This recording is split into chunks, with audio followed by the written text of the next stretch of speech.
All right, people, it's a new week and it is new month and it's September the 3rd today on a Sunday, a long weekend. I'm taking a break from playing Starfield because, yeah, I pre-ordered Starfield to get the early access on August 31st at the evening. So I've been playing that most of the weekend, but I wanted to take a break just to do my weekly roundup, and there isn't a whole lot of new news this week, but with that amazing intro out of the way, let's get into the news.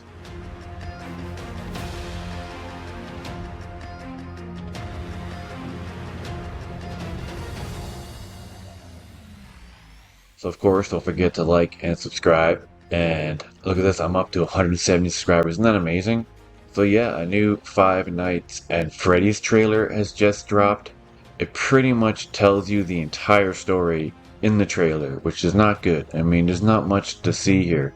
The creepy old dolls come to life and blah blah blah. And that's basically the whole movie. And then the security guard guy, Josh Hutchinson, he starts working there, and then la la la. I mean, the entire movie is. I still dig the look of it. It kind of has a low budge vibe to it. And Matthew Lillard's in it, but I have a feeling that he's in it. He's only in it for like 5 minutes. Interesting they choose to show us Megan as the from the producers of. And this here, I don't know, this could just be like a dream sequence, but the whole movie is like basically like laid out essentially the ending. Who even knows? The ending was going to be pretty obvious. It's going to be like, Josh Hutchinson making it out barely alive with his sister. But I mean, I do kind of like, I dig the look of it. I mean, it has a very Halloween horror look to it. I'm still going to watch it. Don't know if I'm going to see it in theaters or not, but in the trailer, yeah, I mean, you could even see kind of a more of a badass looking one right here in this shot with, I don't know if that's a different one. That one kind of looks like a guy in a suit, just so he seems more imposing. But if you're interested in Five Nights at Freddy, this is the best trailer that they've had so far. This is like trailer number 2.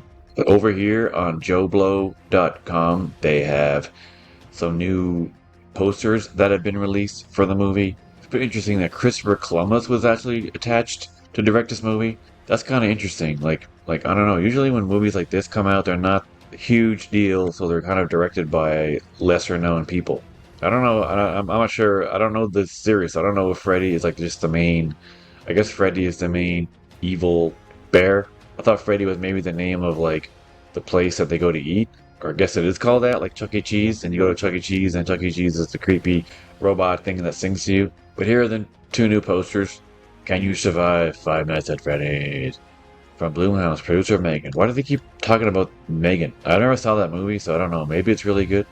And another poster, Five Nights at Freddy, Can You Survive? I like this one better. In cinemas October. I don't know if it's coming out on Halloween Day exactly, or it just says Halloween, just so you know the time of year is coming out. Alright, and some other news that's not Five Nights at Freddy related. Update on Gran Turismo and how it is doing at the box office. So, according to this Collider article, it's already running out of gas at the global box office. The movie opened a couple weeks ago prior to its stateside or North American debut.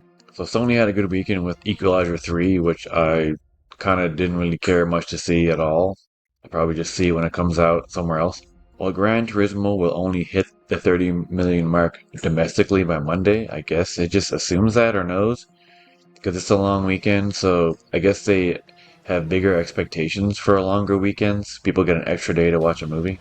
80 million worldwide is not a lot. That is very low. Like, that is shit. That's less than a budget of some movies.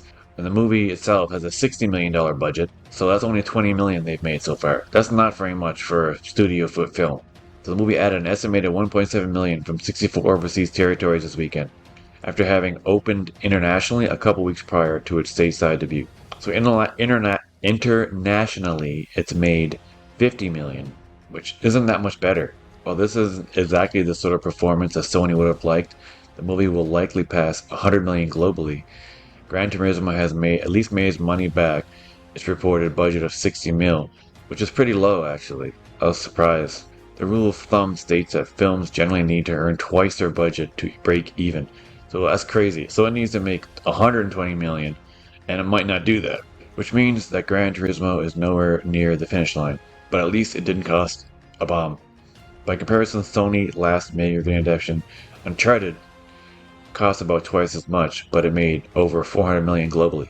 So here's a part about how Blomkamp has come back to direct. He hasn't done anything since 2015's Chappie, which I can barely remember seeing.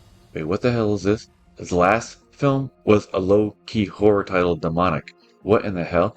I haven't heard of anything called Demonic. Blomkamp did do a film after Chappie. I thought this was his first movie since Chappie, period. But he did some low budget horror movie called Demonic, which I don't think anyone heard of. I mean, not that I would be up to date on everything he did, but so that's kind of weird. I mean, there it is, Starfield. I'm gonna go back to playing that once I'm done here. Gran Turismo has earned mixed reviews. Sits at 63% on Rotten Tomatoes. Yeah, so right now, Gran Turismo is at a 63% from reviews and 98 audience score.